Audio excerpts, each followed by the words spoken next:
firman yang dibentangkan, kita percaya bahwa kita dapat kuat untuk menjalani semua. Haleluya Yesus.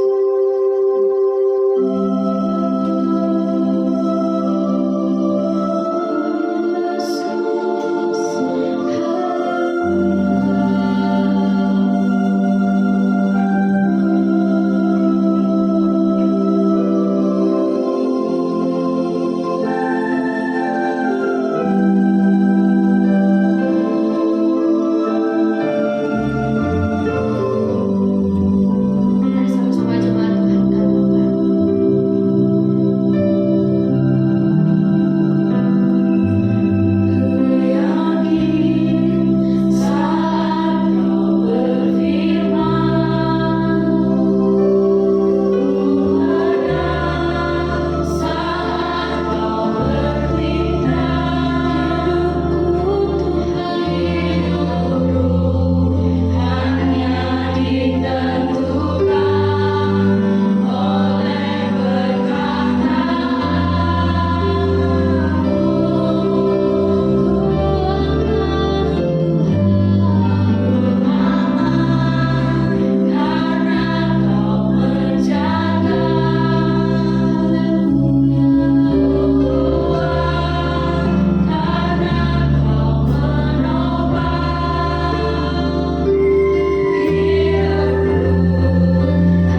ada yang mustahil, bagimu tidak ada yang tidak mungkin. Kami bersyukur Tuhan, kami punya Tuhan yang sanggup melakukan segala perkara. Rencanamu tidak pernah gagal di dalam setiap kehidupan kami. Rancanganmu bukan rancangan kecelakaan, rancanganmu bukan rancangan penderitaan, sakit, penyakit. Rancanganmu bukan kegagalan Tuhan, tapi rancanganmu memberikan hidup dalam damai sejahtera. Dan Kau memberikan kepada kami masa depan yang penuh dengan pengharapan. Bapa Surgawi, sore ini kami mau duduk diam, kami mau belajar akan kebenaran firman-Mu. Kami berdoa Tuhan urapi kami. Hamba berdoa kiranya Tuhan mengurapi hamba-Mu, menguatkan hamba-Mu, bukan karena kepandaian hamba-Mu, tapi hikmat-Mu menyertai hamba-Mu, sehingga apa yang hamba sampaikan itu sungguh-sungguh dimengerti oleh setiap jemaat Tuhan di Nafiri ini Tuhan, sehingga mereka pulang membawa berkat damai sejahtera yang datangnya daripada Tuhan, dan mereka melihat mujizat kebenaran yang datangnya dari Tuhan. Terima kasih Bapa, terima kasih. Kami minta Engkau kuasai tempat ini dalam nama Tuhan Yesus Kristus. Biar yang ada di tempat ini kuasa-Mu Tuhan. Hancurkan kekerasan hati kami, hancurkan kemunafikan kami, hancurkan kefasikan kami. Kami rindu jadikan kami semua menjadi tanah yang baik, sehingga ditaburkan semua firman-Mu. Di situ akan bertumbuh dan bertumbuh dan berkembang. Dalam nama Yesus kami berdoa dan ucap syukur. Mari yang percaya katakan amin. Amin. Puji Tuhan. Silakan duduk Bapak Ibu. Saya percaya setiap kita diberkati. Amin. Saya percaya setiap kita disertai dan Tuhan selalu menolong kita. Sebab Dia adalah Bapa kita yang baik. Bulan yang lalu kita belajar tentang bahwa kita ini punya Bapa yang baik. Kalau di dalam dunia ini ada banyak bapa-bapa yang tidak baik, tapi kita punya Bapa yang baik, namanya Yesus. Amin. Nah, kalau Dia adalah Bapa kita yang baik, apa sih yang harus kita lakukan? Yang harus kita lakukan yaitu kita harus menyenangkan hati Tuhan. Amin. Kita harus menyukakan hati Tuhan. Dan saya percaya setiap kita rindu untuk selama kita hidup dalam dunia ini, kita menyukakan hati Tuhan. Nah, kita mau belajar dari tema ini, saudara. Ya, bagaimana kita bisa menyukakan hati Tuhan. Kita akan baca di dalam firman Tuhan Ibrani pasal 11 ayat yang ke-6. Ibrani pasal yang ke-11 ayat yang ke-6. Ya. Sudah ketemu? Ya, sudah ditayangkan. Jangan baca di situ tapi baca semua. Lihat ke depan karena ada tayangannya cukup luar biasa. Kelihatan semua ya? Di sini. Baca sama-sama 2, 3. Tetapi tanpa iman tidak mungkin orang berkenan kepada Allah. Sebab barang siapa berpaling kepada Allah, ia harus percaya bahwa Allah ada, dan di bawah Allah memberi upah kepada orang yang sungguh-sungguh mencari Dia. Saudara yang dikasihi Tuhan, ketika saya mau belajar akan hal ini, terus saya mulai belajar untuk menggali terus, dan saya lihat di terjemahan yang baru, saudara, di terjemahan yang lain yang hampir mendekati bahasa aslinya, itu luar biasa, saudara. Saya akan bacakan ya. Dikatakan begini, saudara. Saudara tidak mungkin menyukakan hati Allah tanpa iman, tanpa bergantung kepadanya. Barang siapa ingin datang kepada Allah, ia harus percaya bahwa Allah ada dan bahwa Ia memberkati orang yang sungguh-sungguh mencari Dia. Nah, ketika saya membaca ayat ini, saudara, di terjemahan yang lain, saya menemukan 4 hal ya yang harus saya tulis pada waktu itu. bagaimana menyukakan hati Tuhan itu. Dan saya percaya setiap kita rindu menyenangkan hati Tuhan, menyukakan hati Tuhan kita, menyukakan hati Bapa kita di sorga. Amin. Nah, mari kita akan melihat yang pertama, bagaimana kita bisa menyukakan hati Tuhan. Tidak usah keluar dari Ibrani pasal 11 tadi, ayat yang ke-6. Di situ ada 4 hal yang ingin sampaikan. Yang pertama, saudara, bagaimana kita bisa menyukakan hati Tuhan. Yang pertama, kalau kita hidup dengan iman. Dikatakan tanpa iman kita tidak mungkin berkenan kepada Allah. Saya beritahu saudara, bagaimana kita menyukakan hati Tuhan. Yang pertama, kita harus hidup di dalam iman.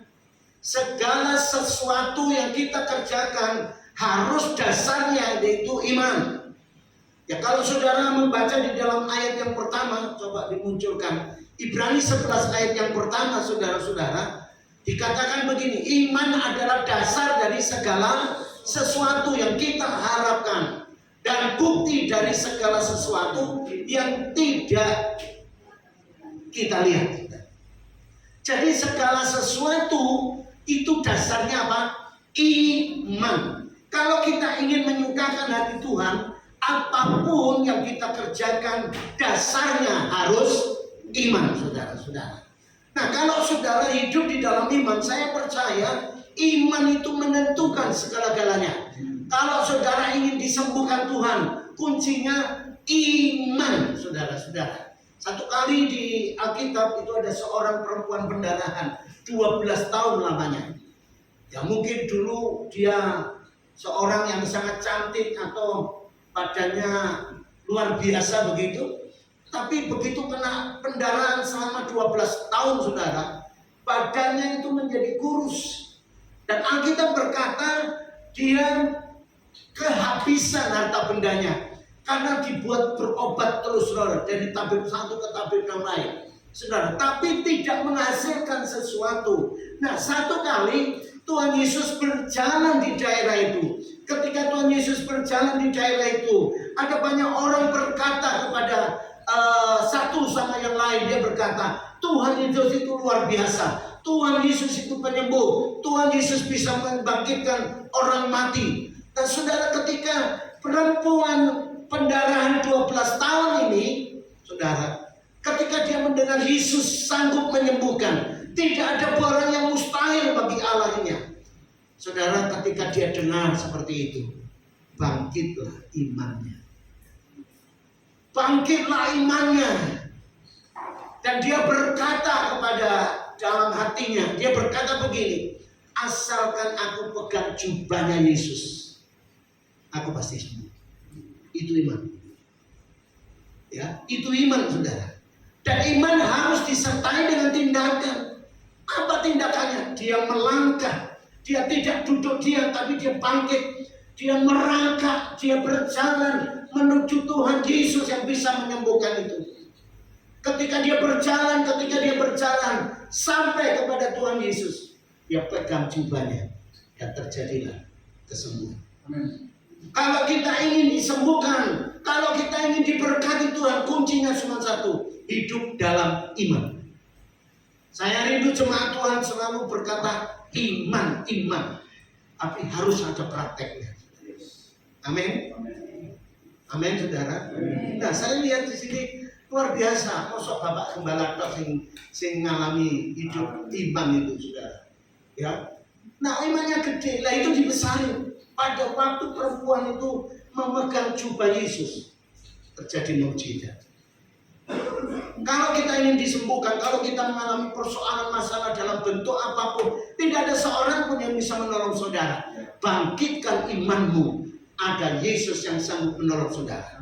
Datang, saudara-saudara. Nah, itu sebabnya, saudara-saudara, iman itu harus disertai dengan tindakan. Iman tanpa perbuatan apa? Mati. Nah, kalau saudara berkata kepada Tuhan, Tuhan, aku percaya kepada Tuhan bahwa Tuhan sanggup menolong, tapi kalau hidup kita tidak ada sesuatu kegerakan, ya apa, saudara? Tidak bisa. Jadi saudara, ketika engkau beriman kepada Tuhan, apa tindakan iman kita? Datang kepada Tuhan. besok dijawab. Hari ini belum selesai, pasti besok selesai. Yang Tuhan minta dalam hidup kita, kesetiaan kita itu, saudara. Perbuatan kita. Biar kalau aku mau sembuh, aku setia kepada Tuhan. Nah, saudara yang dikasih Tuhan, Roma pasal 23. Roma 14 ayat 23. Coba dia dekat. Roma pasal 14 ayat 23. Roma 14 ayat 23 sudah ketemu. Mari kita baca sama-sama. 2, 3. Tapi barang siapa yang beriman, kalau ia makan, ia telah dihukum, karena tidak melakukan berdasarkan iman. Dan segala sesuatu yang tidak berdasarkan iman adalah dosa. Segala sesuatu yang kita lakukan tidak berdasarkan iman, dosa. Jadi selama kita masih hidup di dalam dunia ini, apapun yang saudara kerjakan, dasarnya iman.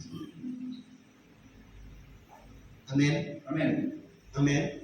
Nah, saudara yang dikasih Tuhan, saya mau bacakan di dalam ayat yang pertama itu dalam bahasa yang lain, dalam terjemahan yang lain. Dia berkata begini, apakah iman itu? Iman ialah keyakinan bahwa apa yang kita inginkan akan terlaksana. Amin. Amin, saudara. Itu dasarnya iman itu. Dan saudara kalau memiliki iman, pasti apa yang kau yakini itu pasti terjadi.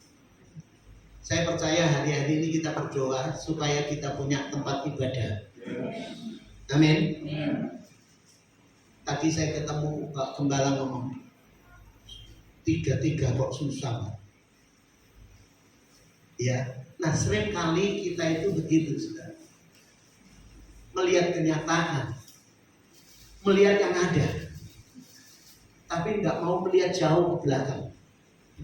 Apa yang Tuhan akan kerjakan? Tuhan itu spesialis yang nggak mungkin bagi kita. Itu Tuhan kerjakan. Nah, saya percaya saudara, Tuhan itu menolong kita. Kadang-kadang itu nggak masuk akal, nggak bisa kita pikirkan. Tahu-tahu terjadi. Loh kok bisa begini ya? Loh kok bisa begini? Nah, saya beritahu, kalau saudara ingin melihat mujizat Tuhan dan engkau punya rumah ibadah sendiri yang nggak kontrak sana kontrak sini, saya beritahu kuncinya cuma satu, iman. Nah, kalau iman itu begini saudara, iman itu kita harus yakin bahwa aku akan punya rumah ibadah sendiri gitu. Yakin loh, kapan waktunya? Urusannya Tuhan, bukan urusan kita. Amin. Yang penting saudara berkata begini. Satu kali Tuhan Yesus itu datang dengan murid-muridnya di kota Yeriko.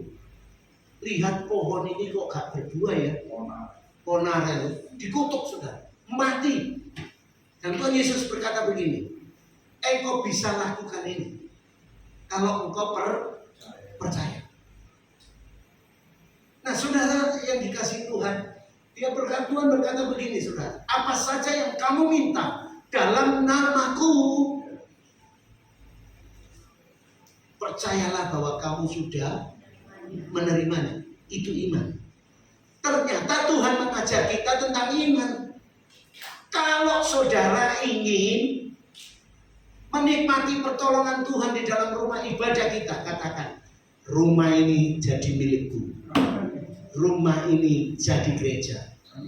Gitu loh saudara. Kadang-kadang mungkin angel Pak, saya gini angel. Saya tak beritahu saudara, angel buat kita, bagi Tuhan tidak angel loh. Yang menghalangi tinggal gini dong. Gini, boleh Pak, silakan Pak. Yang mana yang perlu didoa? Yang percaya kok. Yang mana? Elu. Sing mantap sing di gitu loh. Walaupun Anda punya duit banyak, tapi kalau Tuhan tidak izinkan satu, itu yang ada sesuatu kau lihat itu kok, waduh, ini dasarnya imani saja. aku pasti percaya aku bisa beli ini jadi rumah Tuhan. Amin. Nah, saya percaya Tuhan senang dengan orang yang memiliki iman yang seperti ini, saudara. Orang itu menyukakan hati Tuhan. Di perjanjian lama, seorang bernama Nuh, dia mendapat kasih karunia dari Tuhan. Ternyata saya lihat di terjemahan yang lain, Nuh menyukakan hati Tuhan. Dengan cara bagaimana? Sikap hidupnya luar biasa. Amin. Amin. Nah, kita bisa menyukakan hati Tuhan yang pertama, hidup dengan iman. Saya nggak ngerti saudara, hari-hari ini apa yang kau doakan? Amin. Hari ini belum selesai, jangan putus asa. Percayalah Tuhan, tidak ada yang barang mustahil. Amin. Nah, saudara, yang kedua, saudara-saudara. Oh, bagaimana caranya kita menyukakan hati Tuhan? Yang kedua, kita harus bergantung kepadanya. Ketika saya membaca ayat ini, saya cari kata bergantung itu di kamus bahasa Indonesia. Ternyata ada 3 hal. Yang pertama itu berpegang, gitu ya. Pegangannya Tuhan. Gandol Gusti.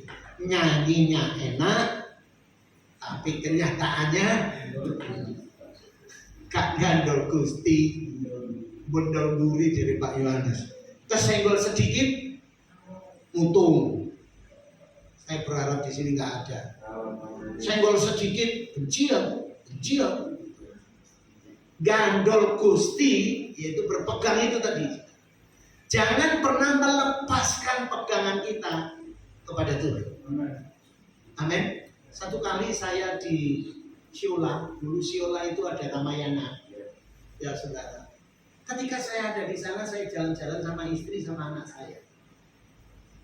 Ada ibu bapak gandeng anaknya, umurnya kurang lebih 3 atau 4 tahun, digandeng naik lift gitu, eskalator itu. Wah, senang ini. Tapi di tengah-tengah anaknya itu melihat sesuatu yang akhirnya membuat anaknya itu melepaskan pegangan bapaknya. Dan ketika anak itu melepaskan tangan bapaknya dari pegangan bapaknya, saudara tahu, dia jatuh dari lantai 2. Bunyinya dus gitu, kaget saya. Ternyata pecah. Dan Tuhan berbicara sama saya begini, kalau engkau melepaskan tanganmu dari pegangan tanganku, engkau akan penuh dengan penderitaan. Jadi kata bergantung itu yang pertama itu pegangan. Nah saudara, hari-hari ini setan memberikan hal-hal yang membuat kita itu bisa lepaskan pegangan kita dari Tuhan. Betul kan? Dengan keindahan-keindahan dunia. Nah itu sebabnya saudara, apapun yang terjadi dalam kehidupan kita, jangan pernah lepaskan pegangan kita kepada Tuhan. Gandol terus ya. Nah yang kedua saudara-saudara, kata bergantung itu yang kedua itu mengandalkan. Mengandalkan. Itu sebabnya Yeremia pasal 17 ayat yang ke-7 dikatakan begini saudara, diberkatilah orang yang mengandalkan Tuhan, yang menaruh harapannya kepada siapa? Kepada Tuhan. Nah, kalau kita ingin menyukakan hati Tuhan, kita harus mengandalkan Tuhan. Jangan pernah mengandalkan kekuatanmu. Jangan mengandalkan apa yang ada di dalam dunia ini. Satu waktu bisa lepas, tapi kalau engkau mengandalkan Tuhan, tidak akan pernah Tuhan itu melepaskan kita. Dia akan menyertai dan Tuhan akan memberkati kita. Amin saudara. Nah, kata mengandalkan Tuhan itu sangat penting, saudara. Di dunia ini tidak ada yang bisa kita andalkan. Pekerjaan, moro-moro bros, sepi Pak, sepi bolak-balik, sepi gitu ya, saudara. Bisa lenyap, saudara. Apa yang kita andalkan. Tapi kalau kita mengandalkan Tuhan, Tuhan tidak pernah tinggalkan kita. Nah, Nah, kita akan melihat bagaimana sih cirinya orang yang mengandalkan Tuhan itu. Yang pertama, saudara-saudara, orang yang mengandalkan Tuhan itu pasti hidupnya senang berdoa. Kenapa dia suka berdoa? Karena dia menyadari tanpa Tuhan dia tidak bisa berbuat apa-apa. Di luar aku kau tidak bisa berbuat apa-apa. Itu sebabnya Tuhan mengajak kepada kita bergantung, nempel terus kepada Tuhan, mengandalkan Tuhan. Nah, bagaimana caranya kita mengandalkan Tuhan? Kita suka berdoa. Amin. Kita berdoa pada waktu kita punya persoalan. Ayo, anak persoalan, jam piro tani mesti sembahyang. Haleluya. Iya toh. Kalau kamu sedikit alergi aku juga, Tuhan tolong kita. Tapi setelah kita selesai mengalami masalah, apa sudah? Kita nggak pernah lagi berdoa. Iya toh. Senengnya ngentek nanti berlayar di Pulau Kapuk.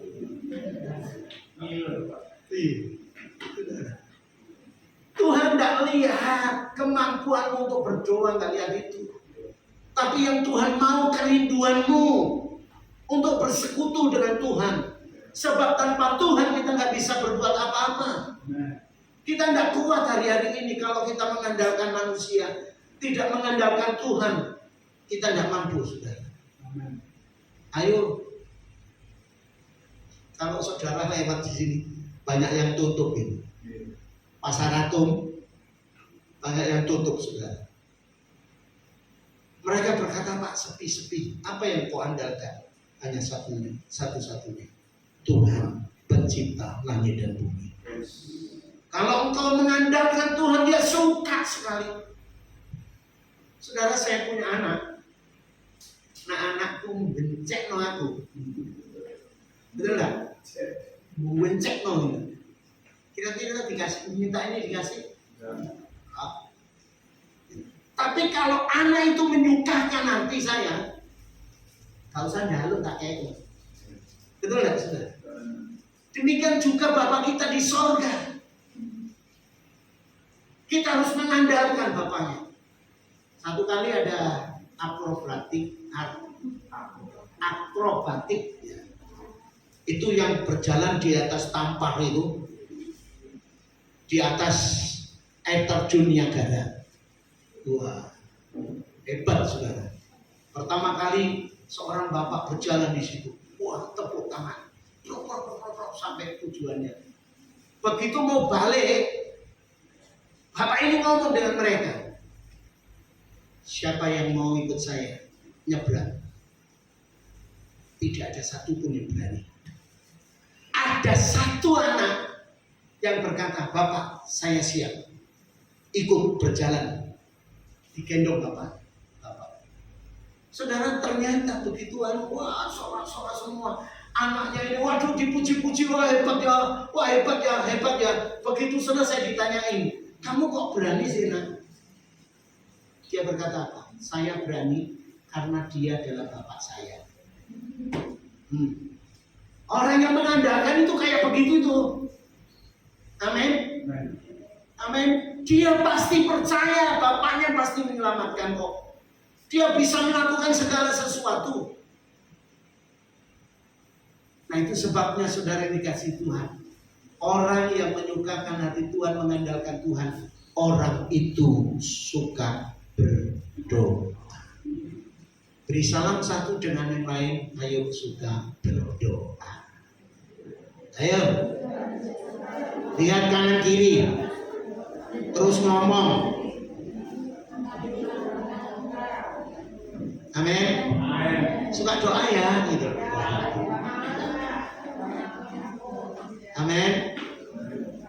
Yang kedua, saudara, cirinya orang yang mengandalkan Tuhan yang kedua itu dikatakan senang membaca Alkitab, merenungkan firman Tuhan, serta melakukan firman Tuhan. Jadi saudara, kalau mau menyukakan hati Tuhan, mengandalkan Tuhan, itu rahasianya apa? Baca firman Tuhan, renungkan firman Tuhan, dan lakukanlah firman Tuhan. apa saja yang dikerjakan dibuatnya berhasil. Ternyata ada manfaatnya loh saudara. Kalau kita baca firman, ngerti gak ngerti bacaan, pasti Tuhan kasih pengertian. Amin. Pak, sampean kan sekolah Alkitab teologi ya. Gitu. Aku kan enggak. Sebelum saya sekolah teologi ya, sebelum saya sekolah Alkitab, saya juga nggak ngerti loh. Tapi saya belajar. Justru disitulah saya mulai dibukakan, disingkapkan oleh Tuhan. Nah itu sebabnya dibutuhkan peranan Roh Kudus di dalam kehidupan kita. Kalau tidak ngerti berkata Roh Kudus, buka pikiranku supaya aku mengerti firman Tuhan. Merenungkan firman Tuhan, melakukanlah firman Tuhan. Nafiri, lali. Yes. Aduh gak semangat. Ayo berdiri. Bangkit berdiri bersama-sama. Sampai tempat ini bergetar. Amin. Sampai rohmu menyala-nyala. Nafiri.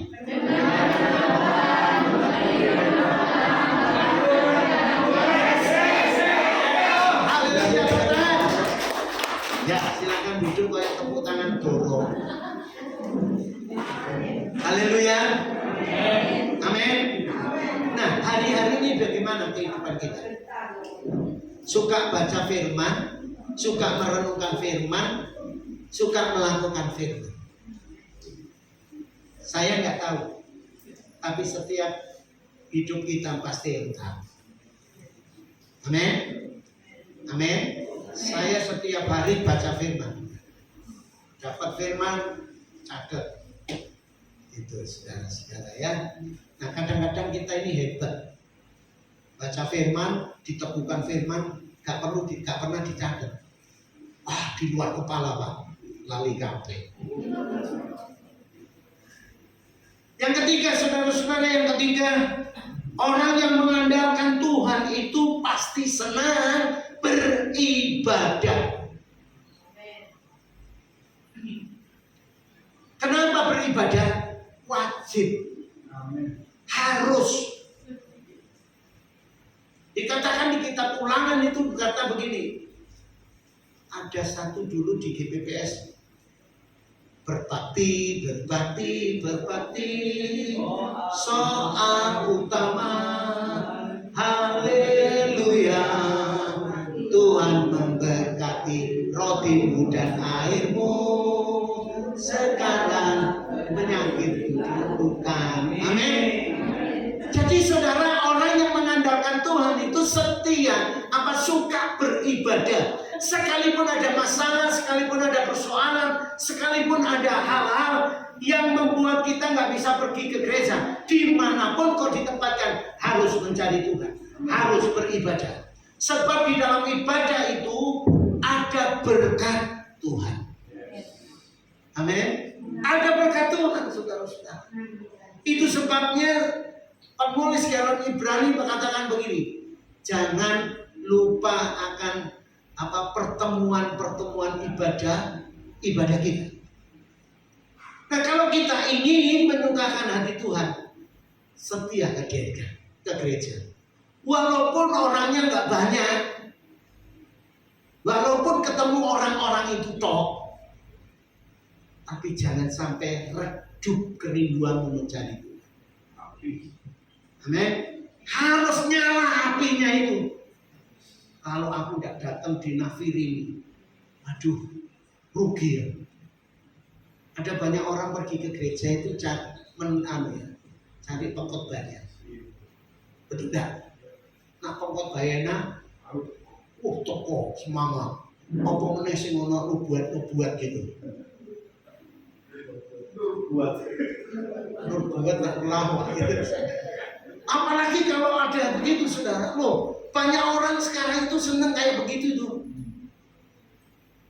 Masa Tuhan tidak bisa ngomong sama kita? Bisa. Pasti dia bisa. Yang penting hatimu siapkan ibadah yang sungguh-sungguh gitu loh. Saya percaya kok setiap kita datang ke tempat ini, kalau kita membuka hati kita, ada berkat. Berkat itu bukan materi loh ya saudara. Tapi berkat Tuhan itu melalui apa? Kesehatan kita. Anak-anak kita diberkati. Kita senang itu berkat Tuhan saudara. Nah itu sebabnya saudara yang dikasih Tuhan. Orang yang mengandalkan Tuhan suka beribadah. Sekalipun ada ganto gede, aku tetap ke gereja. Sekalipun saudara ditugaskan oleh kantor saudara ke satu tempat, kalau toh hari Minggu di tempat itu datang ke gereja. Kalau tidak ada gereja yang tepuk tangan, pergilah ke gereja yang tidak tepuk tangan. Yang penting apa? Beribadah. Wah, tidak ada Roh Kudusnya. Gereja itu ngantuk lagi. Itu ya. Kita nggak bisa seperti itu. Ibadah itu wajib. Ibadah itu penting. Setiap hari, maksud saya, setiap ada kesempatan beribadah, ayo beribadah. Amin. Di tempat ini jam berapa? Jam berapa? Jam 4. Tapi banyak orang Kristen tidak ada di sini ya. Tapi sana sini sama. Tekoi gak jam setengah, bukan jam 4. Setengah 5. Kok nak wis kape firman baru. Duduk, mari ngono 5 menit ngantuk. Di sini gak ada kok ya. Amin. Tapi di sana sini sama. Kalau saudara dan saya mengandalkan Tuhan, suka beribadah. Kecuali ada hal-hal yang memang urgent. Ya, saudara. Beri salam satu dengan yang lain, katakan gini. Ayo setia beribadah. 1, 2, 3.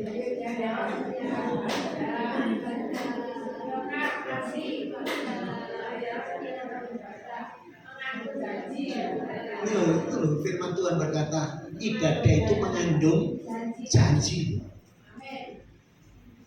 Amin. Dan Alkitab berkata ibadah itu besar kuasanya loh. Tapi banyak orang Kristen tidak mau sih. Setia, lebih penting rekreasi daripada apa? Amin. Nah, saudara, berikutnya saudara, orang yang mengandalkan Tuhan itu adalah orang yang imannya bertumbuh. Lah bagaimana imannya bertumbuh? Kalau orang itu hidup di dalam pujian dan penyembahan, pasti imannya bertumbuh.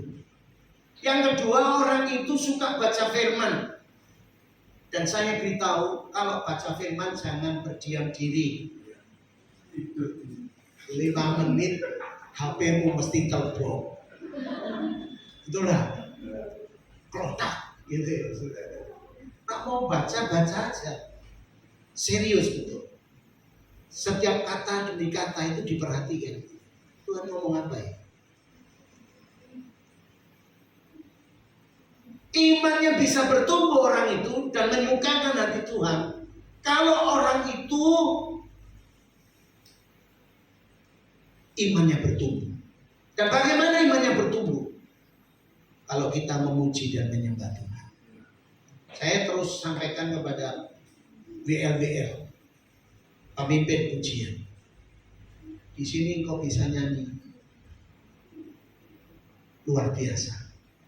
Tapi di rumah nyanyinya orang itu kelihatan. Kalau mimpin pujian, urapan atau tidak itu tetap bisa dilihat. Ya, amin. Saudara, kalau pemimpin pujian, saudara harus banyak penuh pujian. Di oma gak beli musik, gak apa-apa, setelan YouTube, dengerin melok nyanyi. Betul enggak saudara? Enggak nyanyinya jauh darimu. Jauh beneran. Atau kalau enggak gini, di matamu kulihat apa? Bintang.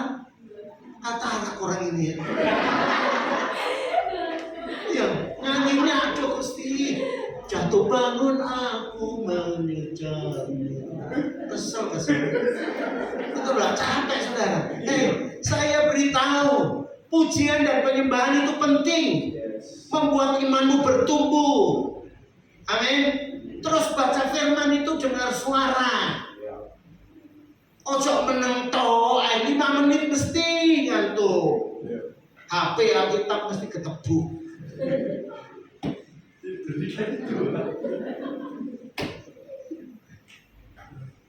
Ya saudara-saudara yang dikasih Tuhan, orang itu akan bertumbuh imannya. Karena apa? Mengandalkan Tuhan. Nah, orang yang tidak mengandalkan Tuhan pasti imannya nggak bertumbuh. Kena angin sedikit,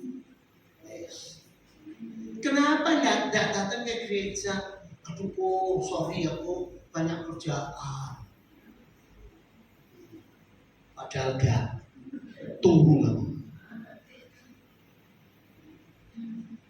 Saudara yang dikasih Tuhan, orang yang mengandalkan Tuhan pasti imannya bertumbuh. Berikutnya saudara. Ya, dikatakan orang yang mengandalkan itu Tuhan itu tidak tergantung situasi kondisi apapun, tidak terpengaruh. Seorang bernama Nuh hidup di satu zaman yang tidak baik saudara. Moralitasnya luar biasa, dosanya luar biasa. Tapi Nuh, dia orang yang mengandalkan Tuhan, tidak terpengaruh dengan kondisi situasi yang ada. Dia memiliki hubungan yang indah dengan Tuhan. Saya ingin kita tidak ngerti ya, tahun depan ini apa yang akan terjadi tidak ngerti. Percaya saja. Ibu gembala saya mau berangkat ke Israel tanggal 14 besok. Semangat saudara. Haleluya, puji Tuhan sampai anaknya. Barusan dengar Hamas nyerang Israel. 2.500 rudal. Saya lihat ada rumah, hotel itu bisa hancur luluh. Iya toh? Terus dikatakan apa? Ditunda untuk tahun depan. Bisa sukacita, bisa berkata haleluya. Duitku orang kono Pak, 55 juta mah. Bisa berkata haleluya. Kalau saudara dan saya hari-hari ini mengalami banyak hal, saya ingin katakan kepada saudara, mengandalkan Tuhan. Hal itu tidak akan mempengaruhi saudara. Pasti Tuhan bela saudara. Amin. Tetap kita bisa bersuka cita. Tetap kita bisa berkata haleluya. Amin. Jadi yang pertama kalau kita ingin menyukakan hati Tuhan, yang pertama hidup dalam iman. Yang kedua bergantung sepenuhnya kepada Tuhan.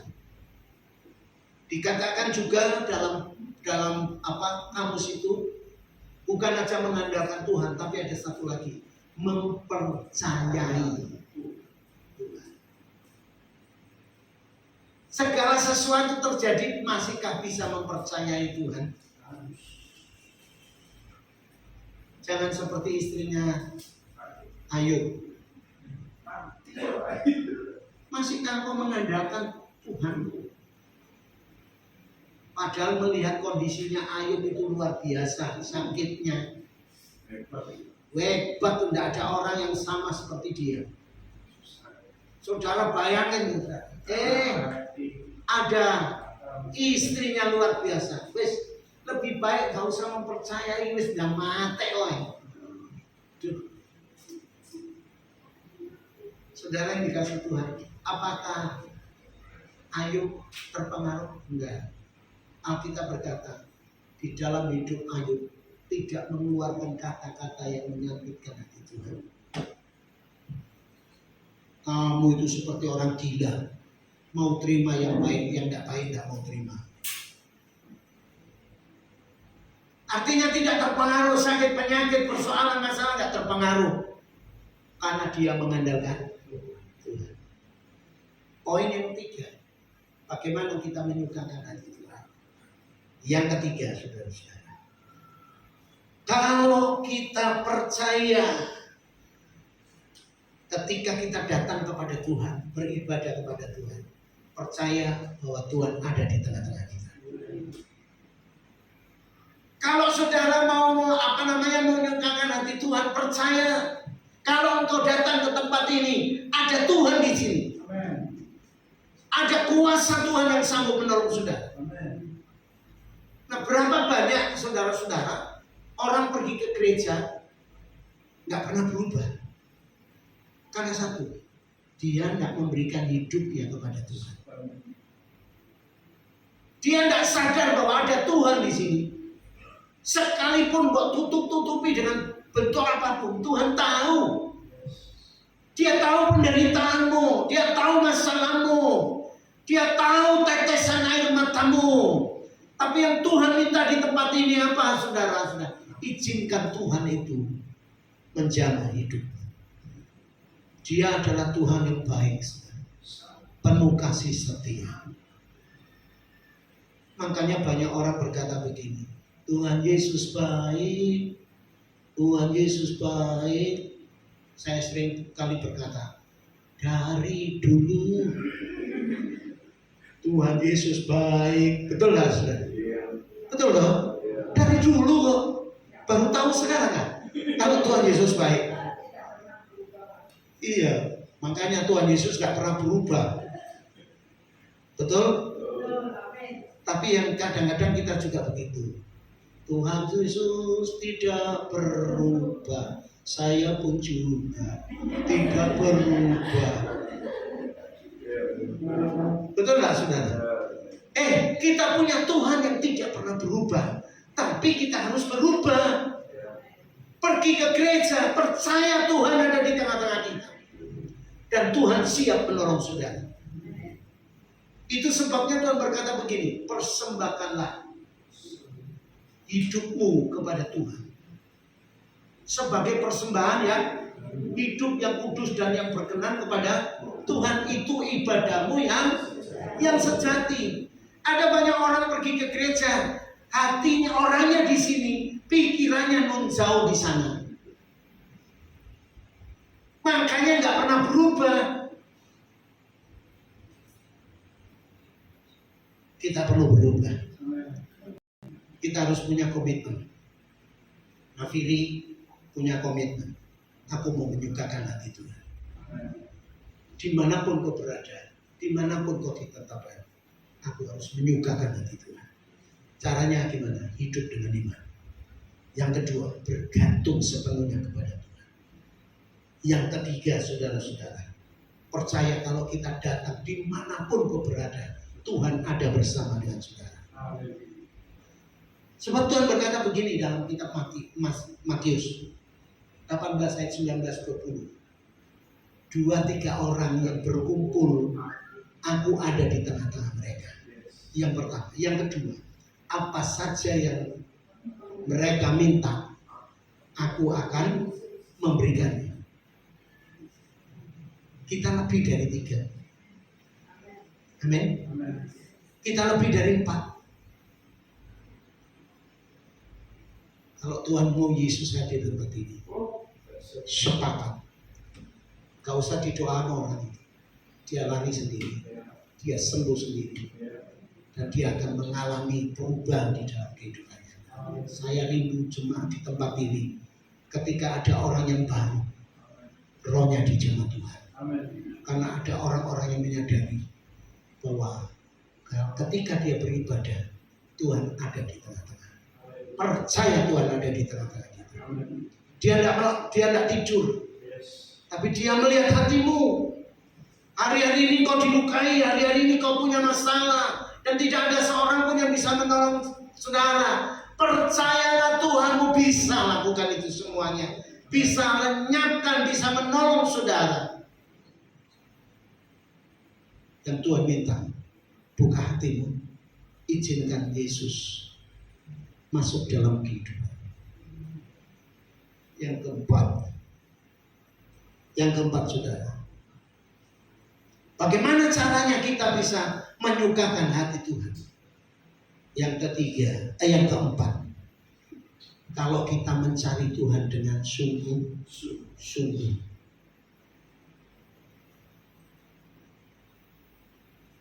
Ternyata hidup kita berubah, menyukakan hati Tuhan kalau kita mencari Tuhan dengan sungguh-sungguh. Ini memang baik, betul lah. Tapi kadang-kadang ini tidak menjadi baik, merusak. Apalagi ketika firman disampaikan, yang dilihat apa? Senengnya TikTok. Turun loh, itu TikTok anulah, shopping, murah-murah. Betul lah, ditutup sampai Bapak Presiden. Atau kalau enggak kita ini lihat WA. Atau kalau enggak kita itu main yang namanya game. Kalau main game jangan di gereja, lebih baik di rumah. Sia-sia untuk ibadahmu. Cari Tuhan sungguh-sungguh. Makanya Tuhan berkata begini. Matius 6 ayat 33. Saya mau tanya, siapa yang berani sendirian? Carilah dahulu kerajaan Allah serta kebenarannya. Kalau kita ketemu Tuhan, ketemu kebenarannya, Tuhan berkata apa? Apa saja yang kamu minta, apa saudara? Diberikannya kepada kita. Kadang-kadang kita minta Tuhan berkati aku, cucuku, mantuku, usahaku, tapi tidak mencari Tuhan dengan sungguh-sungguh. Jujur aja saudara, kadang-kadang kita seperti itu. Mari dengan adanya firman ini, kita mau ambil satu komitmen, memperbaiki komitmen kita, supaya Tuhan disenangkan oleh kehidupan kita. Yang terakhir, yang kelima, dia berkata begini, Tuhan memberkati orang yang sungguh-sungguh mencari Dia. Kalau kita bisa menyukakan hati Tuhan, maka Tuhan akan memberkati kita. Itu sebabnya yuk kita semua menyukakan hati Tuhan. Hidup di dalam iman. Saudara, saya ini seringkali berkata itu iman gitu. Saya punya grup banyak. Kadang-kadang saya ngomong gini, Tuhan, grupnya akeh. Yang dikirim itu kok renungan, betul nggak? Kok sekali-kali Tuhan, saya baca, sudah saya transfer. Nomor rekeningmu berapa gitu. Satu kali itu menjadi kenyataan gitu. Beberapa hari kemudian saya buka. Saya tidak ngomong banyak gini, seperti ini enggak, saudara. Tapi saya lakukan itu sebab aku tahu Bapakku itu memelihara. Tahu-tahu saya buka, ada orang berkata ini, sudah saya transfer. Oh, haleluya. Nah, kalau ngomong ini langsung tak delok rekeningku. Apalagi ada orang berkata, rekeningmu nomor pira? Waduh, cepat 5 menit jebret. Kenapa harus cepat dikirim? Manusia itu seringkali bukan lupa, ngelupa. Makanya saudara yang dikasih Tuhan, percaya, nah engkau menyukakan hati Tuhan, Dia akan pasti berkati kita. Tahun ini kita lalui dengan bermacam-macam hal, tapi tahun depan kita akan melihat kuasa Tuhan lebih dahsyat lagi. Kiranya firman Tuhan yang singkat ini boleh menjadi berkat buat kita. Saya rindu jemaat Tuhan di Nafiri ini menyukakan hati Tuhan. Hidup dalam iman, hidup bergantung kepada Tuhan, hidup percayai bahwa setiap ibadah di dalam gereja kita ada Tuhan di situ, dan Tuhan siap menolong kita. Dan ayo kita datang mencari Tuhan dengan sungguh-sungguh, maka Tuhan akan memberkati kita. Esther, ayo, linding-linding, ayo.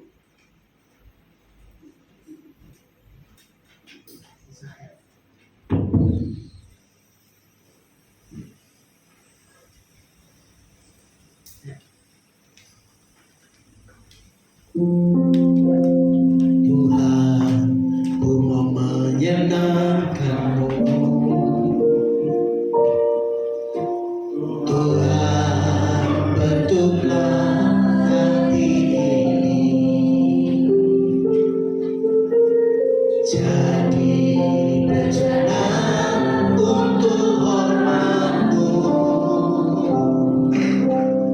Cemerlang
ketika engkau beribadah di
yang Kau bentangkan. Ajar kami Tuhan, ajar kami Roh Kudus. Kami ingin menghidupi firman. Kami ingin hidup dalam firman. Karena kami tahu kami butuh Tuhan. Tanpa Tuhan kami bukan apa-apa. Kami ingin menunjukkan iman kami.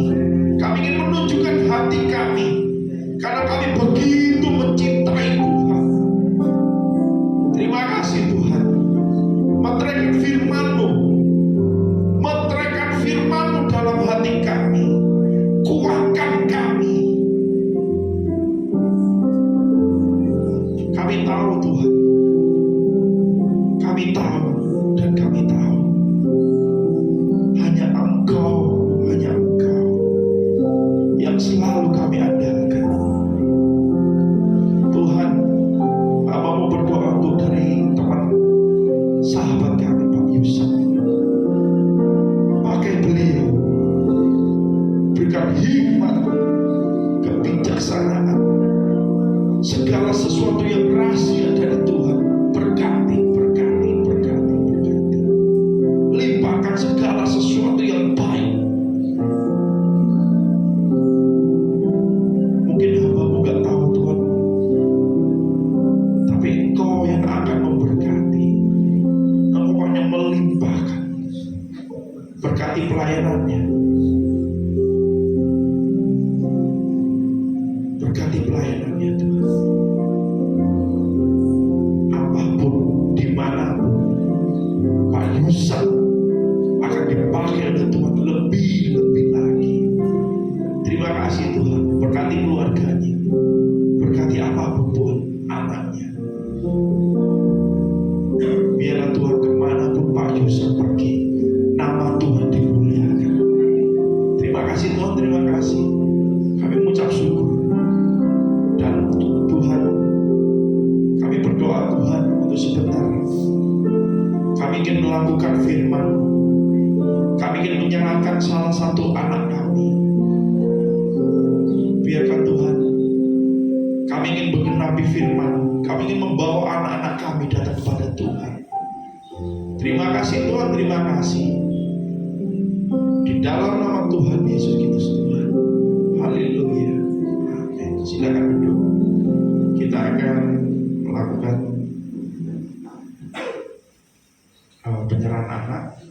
Saya minta untuk dari orang tua dan dari Monica untuk maju ke depan.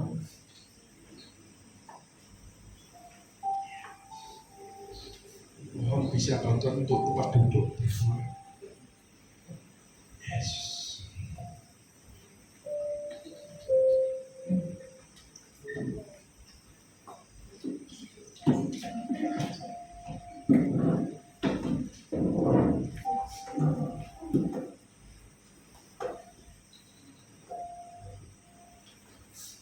Kita tahu segala sesuatu yang harus dilakukan,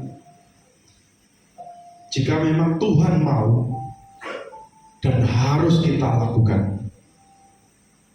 Pada sore hari ini, dari anak yang bernama Monica Kristiani Heka datang kepada saya dan meminta untuk menyerahkan hidupnya kepada Tuhan, seperti apa yang Tuhan mau. Di dalam Matius 18 ayat yang ke-5, dan barang siapa menyambut seorang anak seperti ini dalam namaku, ia menyambut aku. Monica anak dari Bapak Markus Ratu Hekar dan dari Ibu Yeni Surawati telah melakukan satu komitmen di mana berjanji menginginkan untuk menyerahkan hidup kepada Tuhan. Kita akan menupangkan tangan. Saya undang untuk bangkit berdiri. Arahkan tanganmu. Dan saya minta untuk Pak Yusuf mendoakan.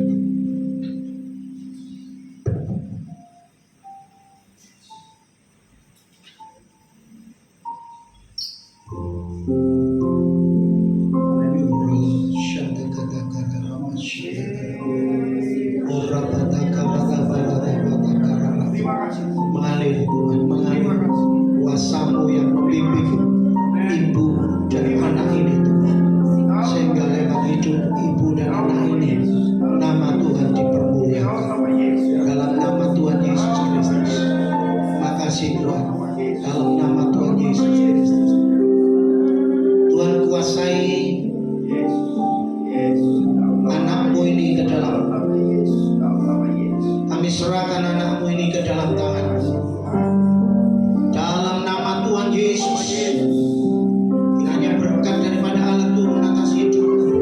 Penyertaan Tuhan menyertai kau, sehingga segala sesuatu yang kau kerjakan dibuatnya berhasil, sehingga lewat hidupmu nama Tuhan dipermuliakan. Dalam masa pertumbuhannya, aku serahkan di dalam tanganmu. Jadikan dia anak yang baik, anak memiliki roh takut akan Tuhan. Dan hamba berdoa kiranya Tuhan, Engkau memimpin anakmu ini, sehingga anakmu ini berhasil dalam segala hal, karena Engkau menyertainya. Kami serahkan kedua orang tuanya di dalam tanganmu. Dalam nama Yesus, berikan kemampuan untuk mendidik anaknya sesuai dengan kehendak-Mu. Mampukan kedua orang tuanya, sehingga anak ini sungguh-sungguh menjadi berkat di dalam rumah tangganya, dimanapun dia berada. Kemuliaan-Mu dinyatakan. Dalam nama Tuhan Yesus Kristus, aku serahkan anakmu ini di dalam tangan-Mu hari ini sampai selama-lamanya. Dalam nama Yesus. Haleluya. Saya minta untuk Om Yu untuk berdoa dari keluarga dari Bu Yeni.